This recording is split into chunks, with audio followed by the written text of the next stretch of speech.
comissão especial do impeachment se reúne nesta sexta-feira para debater o parecer favorável à abertura de processo contra a presidente Dilma Rousseff. Depois da votação do relatório, na próxima segunda-feira, será a vez de os 513 deputados dizerem em plenário se querem ou não o impedimento da presidente da República. E esta edição destaca também: parlamentares de oposição promovem ato batizado de aviso prévio à presidente Dilma Rousseff. Deputado Eduardo Cunha assume presidência da Assembleia Parlamentar da Comunidade dos Países de Língua Portuguesa. Quinta-feira, 7 de abril de 2016. O Jornal da Câmara começa agora.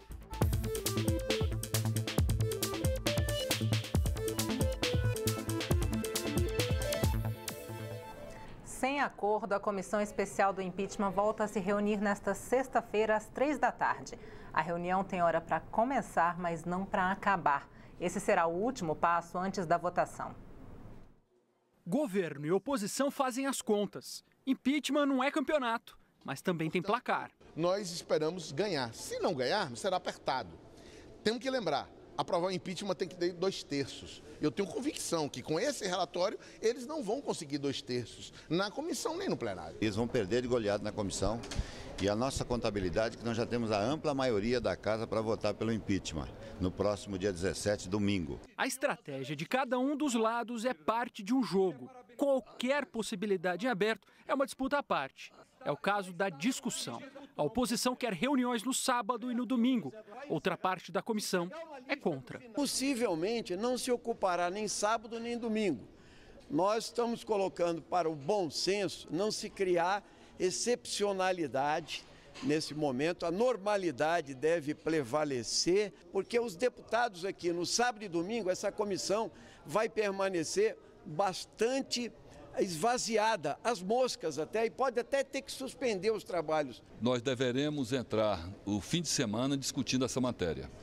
Isso é fundamental para que não haja nenhum atraso e não haja nenhuma tentativa de judicialização de qualquer parlamentar que se sinta prejudicado no seu direito de discutir essa matéria. E não houve acordo entre essas partes. A comissão volta a se reunir nesta sexta-feira a partir das 15h. A ideia é esgotar a lista de deputados inscritos para falar.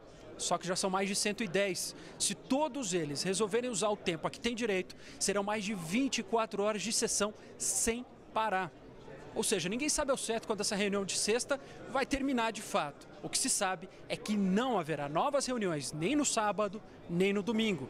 E que a votação está marcada para segunda-feira, às 17h. É claro que o ideal seria se nós pudéssemos esgotar mesmo no sábado todos os inscritos para que na segunda-feira nós tivéssemos apenas a sessão de votação, de encaminhamentos e de comunicados de liderança. É isso que eu estou tentando. O deputado Rogério Rosso marcou para esta sexta-feira uma nova reunião com os líderes partidários. O objetivo é tentar chegar num acordo de procedimento para as próximas reuniões da comissão. O plenário da Câmara vive dias de muita expectativa. Na próxima semana deve ter início a análise do relatório favorável ao impeachment da presidente Dilma Rousseff. Com todas as atenções voltadas para a comissão especial que analisa o tema, foram poucas as votações em plenário ao longo desta semana. Foi aprovada a urgência do projeto que muda a regra da proporcionalidade para acomodar as trocas de legenda da janela partidária. E 2 novos integrantes foram eleitos para substituir na comissão de impeachment uma parlamentar que renunciou e outro que perdeu a vaga. Com poucas votações, a expectativa ficou por conta do calendário de votação do impeachment da presidente Dilma Rousseff. O cronograma da comissão prevê o voto no colegiado na segunda-feira, permitindo que o plenário inicie a análise do pedido de abertura de processo de impeachment contra a presidente Dilma Rousseff já na sexta-feira. Não será uma votação simples. Há previsão de obstrução de partidos e o embate político será ainda mais intenso do que tem ocorrido. Nós vamos utilizar todos os mecanismos para a defesa do mandato legítimo da presidenta. Vamos primeiro buscar, como estamos buscando, voto suficiente para derrotar o parecer no plenário da Câmara e vamos usar tudo aquilo que a Constituição nos garante. Vai haver pressão, sim, da sociedade. Os próprios eleitores estão pressionando aqueles parlamentares que ainda estão em dúvida e vai ser, sem dúvida nenhuma, isso vai se intensificar até o dia da votação. Antes da votação começar, é preciso vencer a etapa da discussão, em que cada partido terá direito a 1 hora na tribuna. São 25 partidos. Para que a Câmara autorize o início do processo de impeachment da presidente Dilma Rousseff, são necessários os votos favoráveis de 342 deputados, 2/3 da composição total da Casa. E o voto será declarado. Cada parlamentar será chamado e dirá sim ou não ao microfone. Enquanto aguardam a abertura do debate oficial sobre o tema, representantes tanto do governo quanto da oposição garantem. Estão prontos para travar no plenário a batalha do impeachment, seja contra ou a favor. Semana que vem será a semana mais intensa das últimas décadas da Câmara dos Deputados. Para quem já vem de tão longe, há um ano lutando como nós temos feito, nós estamos prontos do ponto de vista psicológico, físico, para aguentar quantas horas forem necessárias. Estamos preparados porque nós não podemos deixar a democracia sofrer um golpe, não podemos deixar que a democracia possa ser ameaçada. É um valor fundamental para a sociedade brasileira que não poderá ser o cansaço de uma ou de 2 noites que poderá nos abater. Deputados que fazem oposição ao governo da presidente Dilma Rousseff se manifestaram hoje a favor do impeachment. Cerca de 30 deputados de oposição fizeram um ato no Salão Verde da Câmara, que batizaram de um aviso prévio à presidente Dilma Rousseff. Com uma mala de dinheiro que simbolizava uma suposta compra de votos contra o impeachment, eles gritaram palavras de ordem e cantaram, caminhando rumo ao Palácio do Planalto. O Conselho de Ética ouviu nesta quinta-feira o empresário Leonardo Meirelles. Ele foi convidado a depor como testemunha na representação contra o presidente da Câmara, deputado Eduardo Cunha. Meirelles era dono de empresas de fachada no Brasil e no exterior, responsáveis por pagamentos de propina descobertos na Operação Lava Jato, e fechou acordo de delação premiada com o Ministério Público.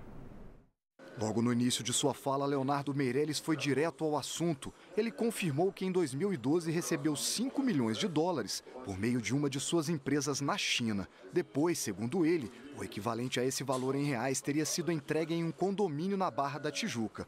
Meirelles disse que o doleiro Alberto Youssef afirmou que o beneficiário seria Eduardo Cunha. São 5 milhões de dólares. Dentro disso, após a liquidação desses valores em reais no Brasil, como repetindo a minha fala, acredito eu, uma semana após, um almoço com apenas Alberto Youssef, me colocou que esse recurso era de Eduardo Cunha. O advogado da defesa perguntou se Meirelles confirmava as acusações feitas na representação contra Cunha no Conselho de Ética. A senhoria sabe se o representado mentiu na CPI? Não se respondeu. Vossa Senhoria sabe se na declaração de renda do representado existe alguma falsidade, omissão de alguma coisa, de alguma conta? Não sei responder. Para o deputado Carlos Marum, o depoimento nem deveria ter acontecido. Ele não devia ter sido convidado. Deveria ter havido cuidado por aqueles que conduzem esse processo, não lhe fazer esse convite.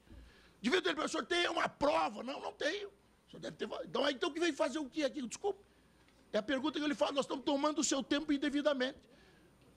Estamos tomando o seu tempo indevidamente. Essa sessão não deveria ter acontecido. Já o deputado Chico Alencar defendeu que as informações dadas são pertinentes. É o item 2 do voto do relator Marcos Rogério, aqui aprovado. É isso que está em vigor. E é isso que estamos fazendo aqui hoje, deputado Marcos Rogério. Recebimento de vantagens indevidas, caso haja fatos novos, concretos aqui apresentados, tem que ser considerados sim. Meirelles viajou até Brasília com recursos próprios, porque a Câmara ainda não tinha autorizado a compra das passagens aéreas. Os deputados se dividiram sobre essa suposta demora na aprovação da viagem. Pelo visto, está havendo uma sabotagem à vinda de testemunhas a este Conselho de Ética, né? a presidência da casa não responde a tempo se vai pagar a passagem ou não? Eu achei que o trâmite foi normal. Porém, temos que achar aqui na casa uma maneira de andar mais rápido este processo de liberar ou não as passagens. Nesta quarta-feira, a defesa de Eduardo Cunha acionou o STF para que Leonardo Meirelles e outros delatores da Lava Jato fossem proibidos de prestar depoimento no Conselho. Mas nesta quinta-feira, a ministra Carmen Lúcia determinou que o relator terá liberdade para escolher as testemunhas que julgar necessárias. Eu repudio isso e não vejo nem como bem, nem como mal. O que eu vejo é que a imprensa toda hoje esperava pelos seus online, pela matéria da Folha desmentida, esperava efetivamente ter um grande escândalo para colocar um novo delator com a comprovação que não existiu, nem o fato e nem a comprovação. O plenário da Câmara dos Deputados se transformou nesta quinta-feira em comissão geral. Especialistas, representantes da sociedade e deputados debateram formas de combater as doenças transmitidas pelo mosquito Aedes aegypti. A comissão geral foi realizada no Dia Mundial da Saúde. A deputada Luísa Erundina lembrou que é preciso um esforço conjunto para combater a epidemia das doenças provocadas pelo Aedes aegypti. É preciso juntar os esforços, Câmara, Senado, governo, sociedade, academia, institutos de pesquisa. Para a Associação Brasileira de Saúde Coletiva, a origem da proliferação do mosquito está no crescimento desordenado das grandes cidades, sem condições de abastecimento de água e esgoto e sem o correto destino do lixo. O enfrentamento destas epidemias necessita de ações que atuem a curto e a médio prazo. Em primeiro lugar, apoio a pesquisas voltadas para a produção de vacinas e desenvolvimento de testes clínicos com prioridade para o Zika vírus. Em segundo lugar, o controle da infestação do mosquito por meio do desenvolvimento de ações imediatas, em larga escala, de destruição de criadouros e melhoria das condições socioambientais de nossas cidades. A Secretaria de Saúde da cidade de Caxias do Sul, no Rio Grande do Sul, apresentou um modelo bem-sucedido adotado na cidade para combater o mosquito Aedes aegypti. Segundo a secretária municipal de saúde, a cidade conta com uma rede de esgoto que atinge mais de 80% do município. Há recolhimento do lixo coletivo, treinamento de servidores da saúde, participação ativa da comunidade no combate ao mosquito, utilização de drones para identificar caixas d'água sem tampa, entre outras medidas. A gente tem, na verdade, até o momento, essa experiência muito feliz, mostrando que não temos casos e temos diminuído muitos focos do próprio mosquito com esse grande trabalho. O presidente da Comissão Externa da Câmara, que acompanha o combate à Zika e à microcefalia, denunciou que na Paraíba, estado atingido pela epidemia, faltam kits para diagnóstico do vírus Zika em bancos de sangue e também falta acolhimento adequado às mães de bebês atingidos pelo vírus. O desespero das mães quando tem a notícia, eles têm lá um dia que eles chamam que é o dia, parece que é o corredor da morte, que é o dia que a mãe tem a notícia, com ultrassom, né? E completamente sem nenhuma perspectiva, não tem um projeto, não tem um programa. Vamos criar programas, vamos criar por lei, inclusive, que ajudem as mães. O presidente do Conselho Nacional de Saúde disse que a aprovação da proposta da emenda constitucional que garante mais recursos da União para a saúde pública pode ajudar a combater a epidemia de dengue, zika e chikungunya. A mudança constitucional já foi aprovada em primeiro turno na Câmara, mas ainda precisa passar por uma segunda votação e seguir para o Senado. Ele também fez uma sugestão para aumentar os recursos na saúde. Que os recursos advindos da Operação Lava Jato possam ser destinados ao Sistema Único de Saúde. São mais ferramentas e mais informações que nós, da Comissão Externa e da medida provisória, a MP 712, podemos receber para que a gente possa fortalecer a legislação dentro das políticas públicas. E você vai ver depois do intervalo. Lobista acusado de comprar medidas provisórias se recusa a colaborar com a CPI do CARF. E você vai ver também. Deputado Eduardo Cunha assume presidência da Assembleia Parlamentar da Comunidade dos Países de Língua Portuguesa. A gente volta já.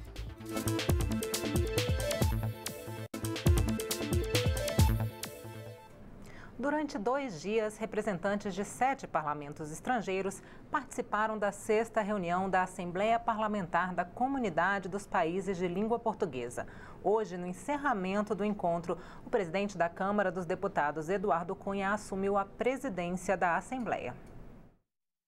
Pelo sistema de rodízio, o presidente da Câmara dos Deputados vai ocupar o cargo no próximo biênio, em substituição ao presidente da Assembleia Nacional de Angola, Fernando Piedade Dias dos Santos. Cunha afirmou que dará continuidade aos temas debatidos durante o encontro e que o Brasil irá desempenhar um bom trabalho na direção da Assembleia. Quero agradecer e registrar minha honra por poder assumir a presidência pelo próximo biênio.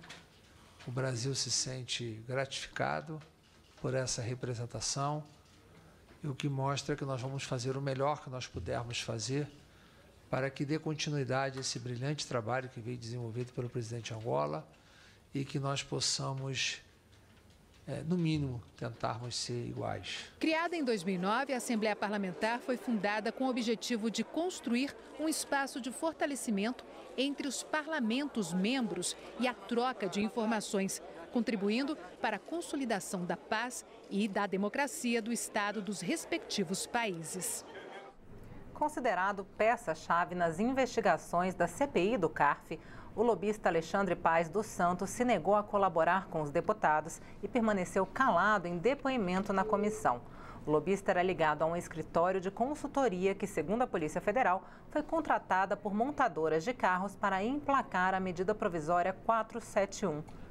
A MP, editada durante o governo Lula, prorrogou incentivos fiscais a montadoras de veículos entre 2009 e 2015. A comissão investiga a suspeita apontada na Operação Zelotes de venda de medidas provisórias na Câmara e esquema de pagamento de propinas para reverter multas do CARF. Na CPI, o lobista Alexandre Paes dos Santos chegou a negar envolvimento em irregularidades no Conselho Administrativo de Recursos Fiscais, o CARF, antes de afirmar que permaneceria calado. A sociedade SGR prestou serviços às empresas do setor automotivo? Senhor deputado, mantém silêncio. O senhor teve algum envolvimento na discussão da medida provisória 471? Senhor deputado, mantém silêncio. O silêncio diante da gravidade dos fatos é assintoso, agressivo para a sociedade brasileira? Alexandre Paes está preso há 5 meses e veio à CPI com um habeas corpus que concedia a ele o direito de permanecer calado. Ele era um grande operador de todo esse esquema, era um grande lobista de todo esse esquema, que vendia influência, vendia relacionamentos, enfim, era talvez um cabeça que nós pudéssemos ter, a partir desse elo, puxar outras coisas que estão neste processo grande. Vários deputados da CPI reclamaram também da quebra de um acordo sobre o roteiro de oitivas na comissão, o que prejudicaria as investigações. Para minha surpresa, uma pessoa central nesse depoimento, nesse escândalo, fica agendado de forma surpreendente, improvisada para hoje. Ele não será produtivo, aliás, já está se mostrando não produtivo, me causa bastante estranheza. Eu estou solicitando uma reunião com o presidente da CPI, o deputado Pedro Fernandes, para que seja seguido fielmente o plano de trabalho que eu propus no início da CPI, onde nós iremos ouvir os agentes públicos, os servidores e, acima de tudo, as empresas envolvidas num desvio de quase 20 bilhões, ou seja, 3 vezes maior do que foi o desvio da Petrobras. O deputado Jorge Tadeu Mudalem entregou nesta quinta-feira o relatório na comissão especial que analisa mudanças nas leis que regulam o setor de telecomunicações. O objetivo é garantir mais eficiência e respeito ao consumidor nos serviços de telefonia celular e internet banda larga. O relator da comissão especial criada para analisar mudanças na Lei Geral de Telecomunicações e em outras 7 leis teve que estudar mais de 20 projetos que tramitam em conjunto na Câmara. Ele destaca 2 pontos do parecer: o que autoriza a instalação de antenas de celular se em 60 dias as prefeituras não responderem aos pedidos feitos pelas operadoras, e o que estabelece a aplicação dos recursos dos fundos de telecomunicação geridos pelo governo para a ampliação dos serviços de internet banda larga e telefonia celular. Muitas vezes a população reclama que não tem sinal, mas não tem sinal porque a prefeitura dificulta. E agora nós flexibilizando essa medida vai fazer com que dê mais agilidade para as empresas e aí o consumidor vai ser mais bem atendido. Nós estamos fazendo que a utilização do FUST e do Fistel seja aplicado, que eu acho que é a coisa mais importante em telecomunicações, uma vez que o governo ele pega esse recurso e faz superávit e não aplica em telecomunicações. E nós estamos abrindo para que esses recursos sejam aplicados na banda larga. O presidente da comissão considera importantes também os pontos do parecer que ampliam os direitos dos usuários dos serviços de telecomunicações. Procuramos, através dessa legislação, priorizar o consumidor, onde através na relação de contrato entre a empresa que presta o serviço de telecomunicações para com o consumidor tem uma relação de respeito maior. A eficiência dos serviços, preços justos é fundamental. O deputado Roberto Alves pediu vista do relatório. A votação que estava prevista para esta quinta-feira só deve ocorrer a partir da próxima semana. Representantes de policiais civis estiveram aqui na Câmara nessa semana para se posicionar contra a unificação da carreira com a da Polícia Militar. A proposta está sendo avaliada por uma comissão especial. O presidente da Confederação Brasileira de Trabalhadores Policiais Civis, Jânio Bosco Gandra, disse durante a audiência pública que não concorda com a criação de uma polícia única. Para ele, alguns problemas internos das corporações precisam ser resolvidos antes de uma possível unificação. Entre as reivindicações está a carreira única, acabando com os ingressos diferenciados. Hoje, para entrar na Polícia Civil, há um concurso para agente e outro para delegado. O mesmo acontece na Polícia Militar, em que se pode entrar como praça ou como oficial. Se a gente começar a unificar, tratando a Polícia Militar, por exemplo, dotando a Polícia Militar com essas atribuições de apenas o ingresso no cargo, numa porta de entrada única, da mesma forma para a Polícia Civil, eu acho que o caminho seria mais fácil para lá adiante, aí sim a gente conseguir unificar. O deputado Alberto Fraga, que foi tenente-coronel da Polícia Militar do Distrito Federal, concorda com a posição da Confederação Brasileira de Trabalhadores Policiais Civis. Para ele, antes de uma possível unificação, é preciso reorganizar a estrutura das duas polícias.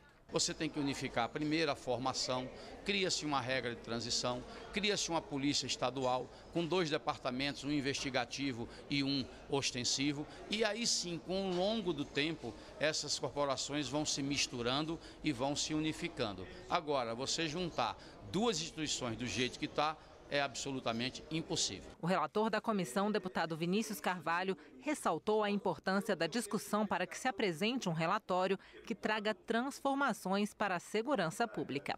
Nós queremos ouvir para tirar informações que eles trazem por experiências próprias do dia a dia deles na área da segurança e, em cima disso, fazermos uma condensação dessas informações para apresentarmos um resultado que venha atender o anseio da sociedade, que é a segurança pública mais eficiente, porque isso, pelo menos, é consenso entre todas as 2 instituições de segurança pública. O Jornal da Câmara termina agora. Para outras informações, é só acessar o nosso portal na internet. Encerramos essa edição com as imagens dos fotógrafos da casa. A gente volta na segunda-feira. Até lá. Tchau.